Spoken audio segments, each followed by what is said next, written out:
まず大切なのはこのハードなトレーニングメニューを続けられるかどうかだ。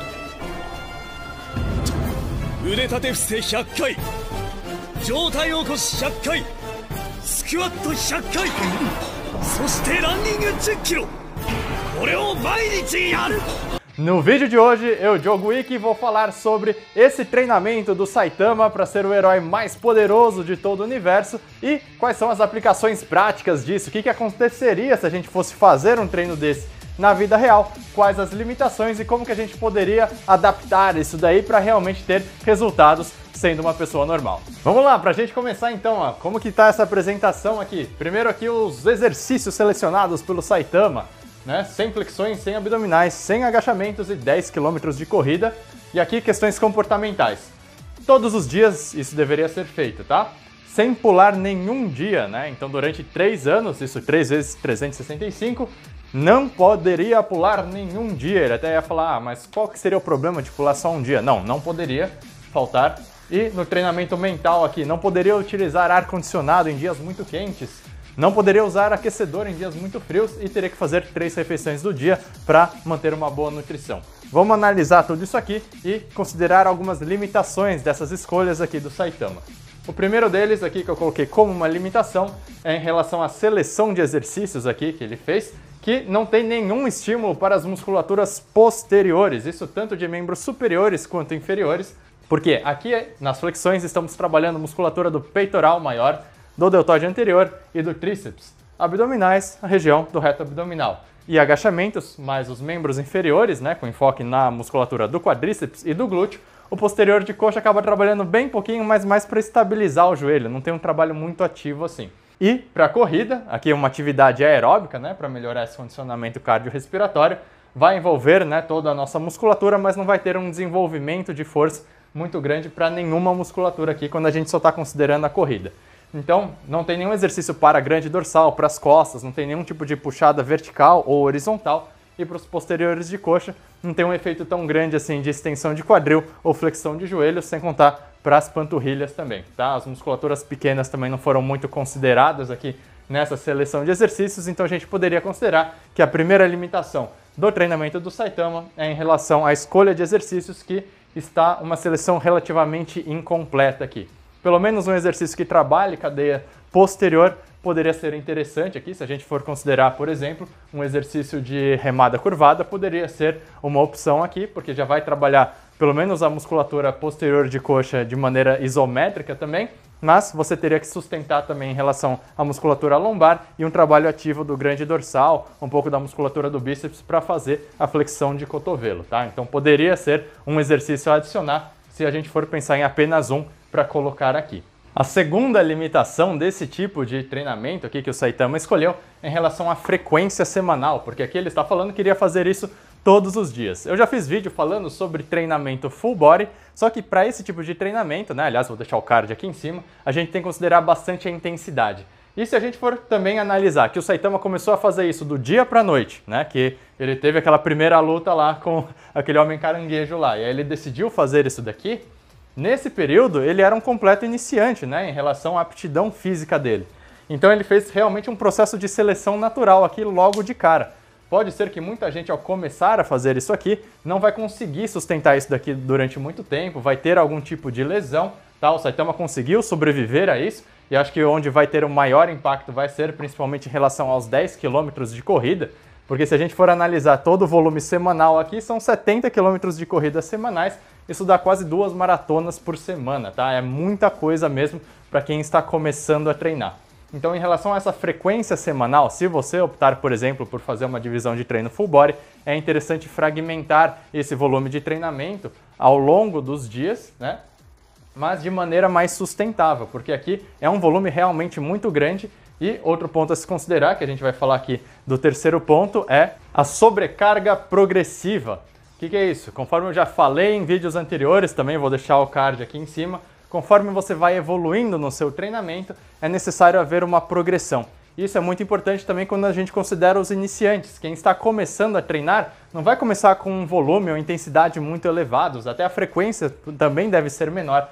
Nesse caso aqui, então, daria para cortar bastante o volume de atividade que foi feito aqui. Às vezes uma pessoa que está começando a treinar nem consegue fazer uma flexão normal, tem que fazer uma flexão com os joelhos apoiados no chão. Então a gente vai ter uma progressão dessas diferentes variáveis, seja a intensidade do exercício, o volume, a frequência semanal também que a pessoa vai fazendo. E também a gente vai ter um problema não só para quem está começando, mas conforme você passa nessa seleção natural aqui que o Saitama se propôs a fazer, conforme ele vai ficando mais forte, isso aqui acaba ficando muito fácil para ele. Então a gente acaba errando nos dois extremos, tanto para quem está começando, quanto para quem já é mais avançado. Conforme ele vai ficando mais forte, provavelmente ele conseguiria fazer 200, 300 flexões por dia. Poderia escolher uma flexão com alguma sobrecarga, utilizando uma mochila, por exemplo. Também para os agachamentos, abdominais, poderia variar para conseguir trabalhar mais essa musculatura. A corrida poderia eventualmente aumentar o volume também. Então aqui está faltando bastante considerar a sobrecarga progressiva, que é um dos princípios fundamentais para conseguir ter uma evolução no seu treinamento, reduzindo a chance de você se machucar e otimizando os resultados que você venha a ter também, beleza? Então esse aqui é um dos mais importantes que está faltando aqui nessa elaboração do treino. E aí pessoal, tudo bem? Eu estava editando o vídeo agora do Saitama, né, nessas limitações que teve do treinamento dele, e eu reparei que faltou uma quarta limitação, que é em relação à especificidade. Tá? O Saitama, como é um super-herói, ele tem que vencer vilões e para vencer esses vilões ele tem que melhorar sua capacidade de luta. Só que o treinamento dele seriam mais exercícios calistênicos, né? Como a gente pode pensar mais num fortalecimento geral da musculatura, sem ser muito específico para melhorar a sua capacidade de luta. Tá? Então ele não melhoraria, em teoria, a sua capacidade de dar um soco melhor, de dar um soco mais rápido. Faltou bastante isso nesse aspecto de treinamento. Então a gente tem que saber direitinho qual que é o objetivo do sujeito e alinhar o treinamento dele para ele conseguir melhorar essa função que ele está querendo exercer melhor. Tá? Então o treinamento que o Saitama fez não engloba esse tipo de fator que é super importante, que é a especificidade. E agora só rapidamente, antes da gente continuar essa análise aqui, eu sei que você deve estar curtindo bastante, então se lembra de clicar em gostei, porque assim o YouTube entende que esse aqui é um vídeo legal e recomenda que outras pessoas assistam. Tá? E aproveita para escrever o seu comentário aqui, o que você está achando dessa análise, coloca uma sugestão de outro personagem para eu fazer essa avaliação aqui em relação ao treinamento, o que aconteceria na vida real, se pode ser aplicado ou não, beleza? Então, sem mais delongas, vamos continuar aqui fazendo uma análise mais aprofundada sobre a parte mental desse treinamento. Para fazer esse vídeo aqui, eu reassisti o episódio, né, no qual o Saitama abre qual que era o treinamento que ele fez durante esses 3 anos.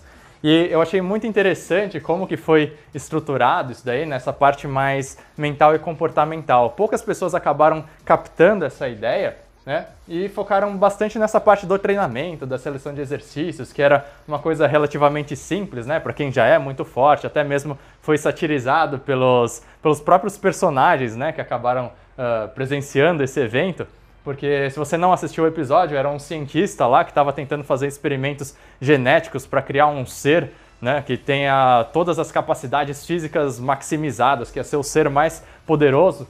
Só que o Saitama mostra que com esse treinamento ele conseguiu ter resultados muito maiores do que essa engenharia genética.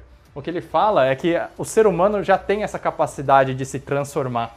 E uma coisa que eu achei bem legal dele é que ele falou assim, nesse quesito de não pular nenhum dia, ele fala que vão ter vezes que você não vai querer fazer o que você se propôs a fazer. Você vai tentar se justificar, falar, mas qual que é o problema de eu faltar apenas um dia, né? Amanhã eu acabo continuando esse treinamento, não vai fazer mal. A gente acaba criando essas desculpas para evitar que a gente siga nesse trilho de criar realmente esse hábito saudável. E o Saitama, saudável entre aspas, né? Já vou falar aqui porque tem vários problemas nessa seleção de exercícios, principalmente em relação ao volume, como eu tinha falado.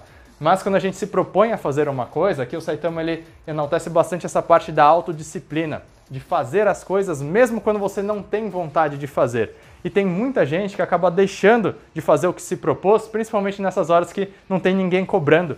E aqui eu achei bem interessante porque ele tem uma vida relativamente solitária, né? É só o Genos que acaba fazendo essa companhia para ele, mas todo esse período que ele passou treinando foi sozinho, né? Ele levantava e fazia isso sozinho, não tinha ninguém para cobrá-lo de fazer essas coisas. E ele teve isso muito forte de ter essa dedicação durante os 3 anos, tanto que acabou até perdendo os cabelos, né? Então achei uma observação bem interessante aqui, essa ideia, né, que o Saitama passou, de que o ser humano é capaz de se transformar. Ele estava passando por um período muito difícil na vida dele, ele estava totalmente perdido e acabou se encontrando aí nessa prática de exercícios, de se tornar mais forte para conseguir lutar. Então, isso daí é uma coisa que você pode levar para você também, que coisas que parecem relativamente simples, mas que se você for fazendo aos poucos, todos os dias, você vai conseguir se tornar uma versão bem mais forte de você mesmo, tá bom?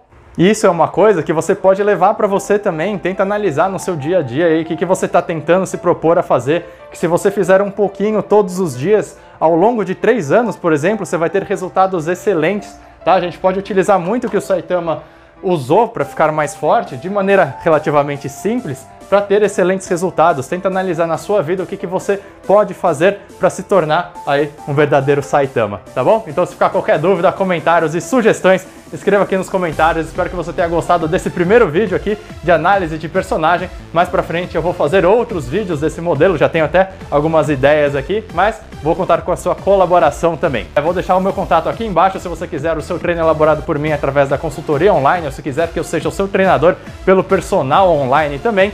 E aqui do lado tá aparecendo algum outro vídeo para você ver logo em sequência e continuar aprendendo mais sobre treinamento. Eu vou ficando por aqui e valeu!